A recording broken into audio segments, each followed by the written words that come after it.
Welcome to Scratch News. I'm Daniel Beavers. And I'm Cameron McCaskill. We're going to get right to it and shine a spotlight on local industry. In November of 2018, the state of Arkansas voted for Issue 4, which allowed the opening of casinos in 4 different cities. One of the proposed cities was our very own Pine Bluff. And just recently, an artist rendering of the proposed Saracen Casino and Resort was released. The casino is expected to cost an estimated $235 million to be constructed, and expected to produce $32 million in tax-based revenue within 5 years. The casino is also expected to produce over 1,000 jobs, at a time when Pine Bluff's employment rate has fallen 0.4% since November. We will keep you posted in all things regarding the casino and its upcoming debut. And I really think that casino is going to bring in lots of jobs and it's going to be great. Yes. But on to Black History. Black History Month has come to an end, and we would like to shine a light on one more moment in history with Mrs. Felicia Shelton. Nariah Pinkins interviewed Mrs. Shelton about her prestigious project. Take a look. Hello, I'm Nariah Pinkins, and this is Miss Felicia Shelton, and I'm here to ask her a few questions on her Black History Month display. So, Miss Shelton, what inspired you to do this beautiful display? My inspiration came from Facebook. I noticed that there was a teacher, on Facebook who had decorated her door, and so I wanted to bring this to the Watson Chapel School District. And I see you have Mother of All on the wall. What does that mean to you?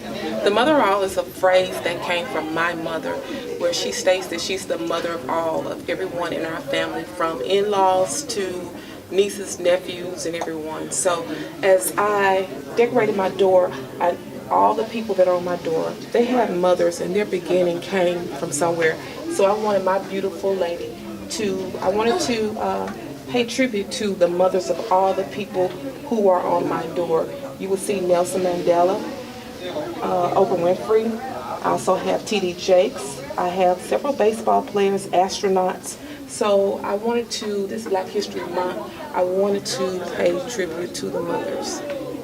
Well, thank you. This was Nariah Pinkins and Miss Felicia Shelton.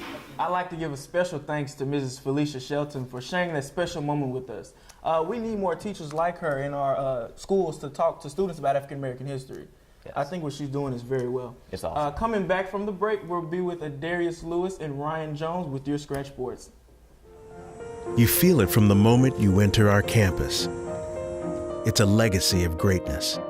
We are the Golden Lion family, committed to innovation and truth. We all come from different places, but now call the Pride Lands home. Whether it's the sciences, arts, or business, we're shaping the minds that one day will reshape the world. The University of Arkansas at Pine Bluff. Become a part of the Pride. Hello, ladies and gentlemen. I'm Adarius Lewis. And I am Ryan Jones. Welcome to Wildcats Scratch Sports. Basketball is in full swing as high school regular seasons have wrapped up and state tournaments have started. Our men's basketball team wrapped up their season and look forward to starting off the season and improving with their new coach. Our women's basketball team also wrapped up their season but recently started their state tournament run. They played Greenwood High School on February 27th in the first round of the tournament. The results of the game concluded in Greenwood winning 57-29. With an incredible effort, they lost a hard-fought battle and look forward to improving the offseason. Now, for our hometown hoops, the University of Arkansas at Pine Bluff men's basketball team have a record of 11-17 and 8-7 in conference. Also, UAPB's women's basketball have a record of 5-7 and 2-13 in conference. They both look to improve records in their next game. Although basketball is just hitting prime time, football is still producing in the offseason with spring ball right around the corner. We have an exclusive interview with head coach Jared Dutton. Okay, so we're here today with Coach Dutton with this exclusive interview on the Wildcats football. Coach Dutton, how do you feel about the upcoming season for next season? It's only February, but August is a long ways away, and our guys have been working hard since November, and off season has been good. They have truly worked hard since we started, and I've seen us get bigger. Our squat max has gone up from 370 all the way up to 500 pounds as far as our heaviest guy, and so our guys are getting stronger. Okay, so one more question, Coach, for you. Tell me, what are the strengths and the weaknesses of the Wildcats coming up this season? I would probably say our strength is,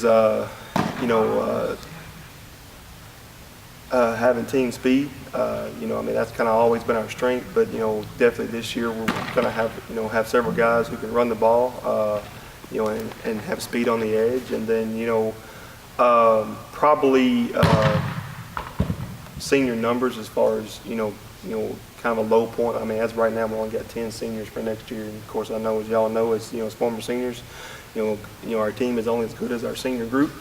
And, so you always want a strong senior class. So, but I don't see that as, it's going to hold us up. I mean, our guys are working hard, guys are doing good. And so, hopefully things are looking up for 2019. Okay. Hey, thank you, Coach Dan. Thank you, Coach Dan. All right, guys, thank you. Next, we have a former UAPB player making headlines at the Professional Football Combine.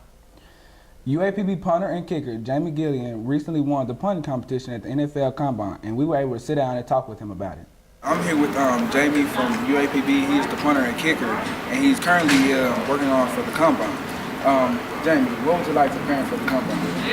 It was hard work, but it's the process, You got to go through it. You got to get ready for it.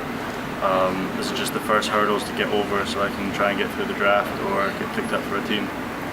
And speaking of the Combine, what did all did you have to work on to prepare for that? Well, this Combine was just the kicking Combine, so the only thing I had to do was punting, and I went in as a punter that can kick, so I concentrated more on the punting side and then just showed that I can make field goals and kick off.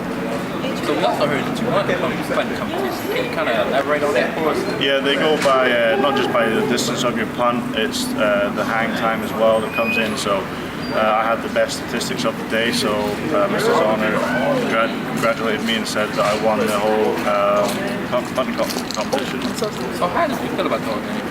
It was great. It was a great experience. I've never really been a part of that before. I was going up against a lot of guys who are from big-time programs. I'm not saying this isn't a big-time program, but like SEC and stuff.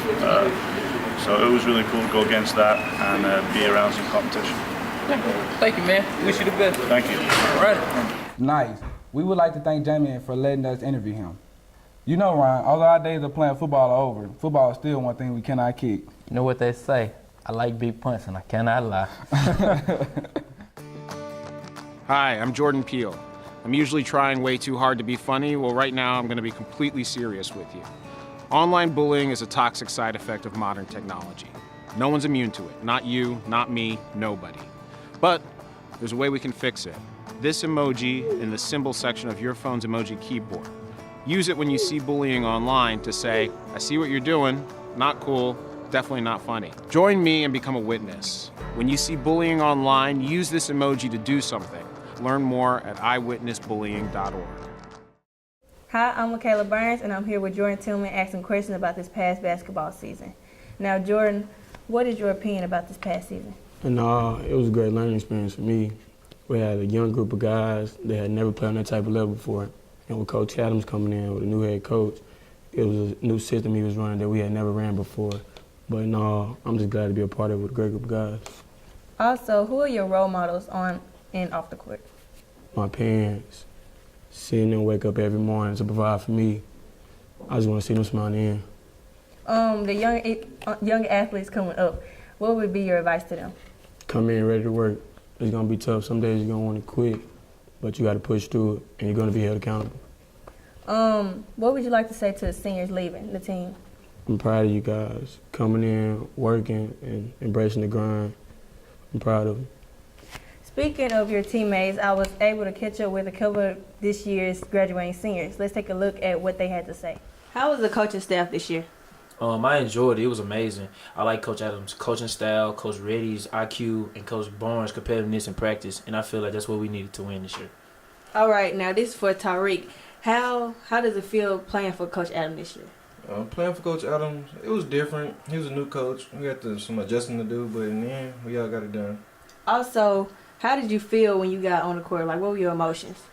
When I got on the court, I just zoned everybody out and got to work. All right, now this question back to Jaren. What would you like to change about this season? Like, one thing you wish to change? I would like to change the outcome, but I feel like that falls more on me as a senior. I should have did more on the team to help us progress. All right, now this question is for both of y'all.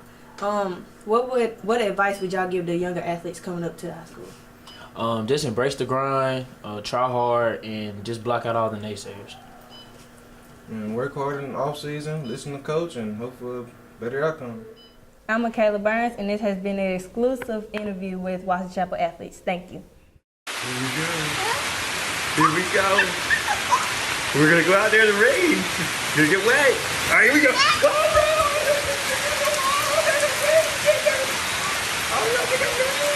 Okay, quick.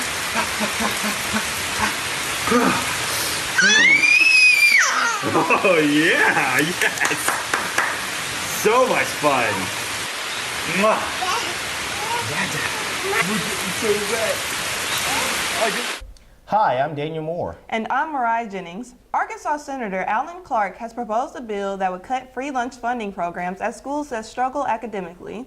If passed, the proposed bill would reduce a district's national school lunch funding year by year, ultimately making them ineligible for funding if students don't show improved reading skills within Clark's set 3-year time frame.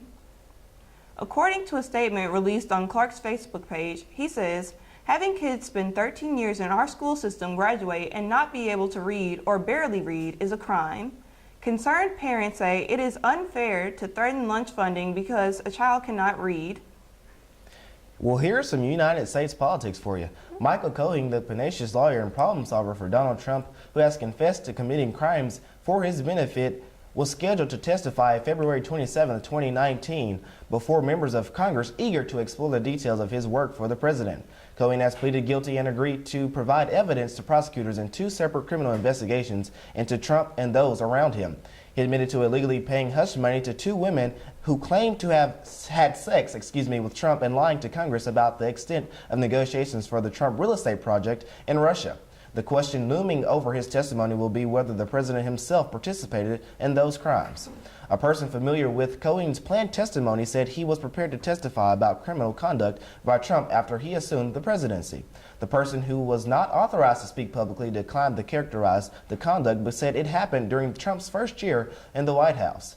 Thank you. That's all we have for politics. And when we come back from the break, we will go into Hot Topics. See on page 4 that the projections need to be tornado next Thursday. Seriously? Thursday? Can't do that. This is really inconvenient. I have yoga that day. I have no time for this. So. I can't do Thursday, but I can do Friday. Disasters don't plan ahead. You can. Talk to your loved ones about how you're going to be ready in an emergency. Don't wait. Communicate. Hi, I'm Deanna Jackson. I'm Jaya James. I'm Tatiana Williams. And I'm Robin Collins. And this is Hot Topics. R. Kelly has been in the hot seat since the beginning of the new year regarding sexual abuse charges. In recent news, R. Kelly left Chicago's Cook County Jail on Monday afternoon after posting bail in his sexual abuse case. Kelly, one of the most successful R&B artists of all times, was indicted on 10 accounts of aggravated sexual abuse of 4 victims. Kelly turned himself into the Chicago police and pled not guilty. His bond was set at $1 million, and to leave custody, he would have to pay 10% of the initial bond, or $100,000, which he was unable to do until Monday, February 25th. And now, on to some entertaining news. Netflix shows that are returning are On My Block Season 2, Stranger Things Season 3, and 13 Reasons Why Season 3, along with Good Girl Season 2. Netflix shows to get into are You, Travelers, Taken, Atypical, The Fosters, The 100, The Flash, and Riverdale. In May of 2018, Brittany Noble, a news anchor at a local station in Jackson, Mississippi, was terminated while using her sick days to care for her dying grandfather.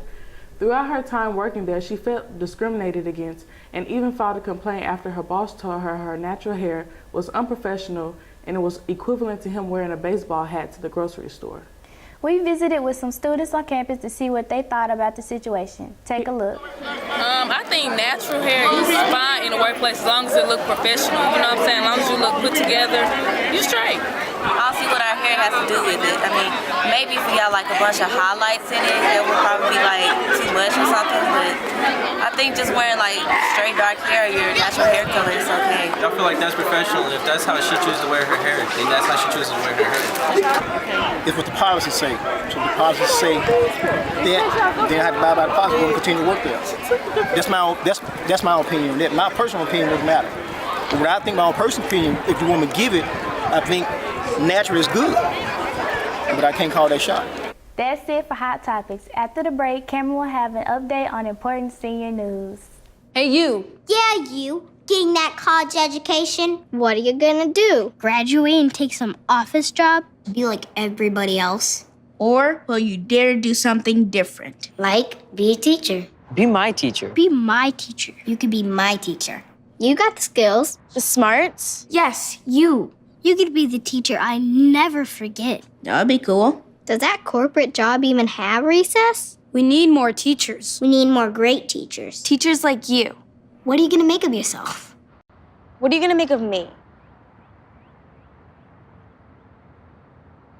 And we're back with announcements, Daniel. Meanwhile, here at Watson Chapel High School, we have a lot of hidden soldiers here at our school.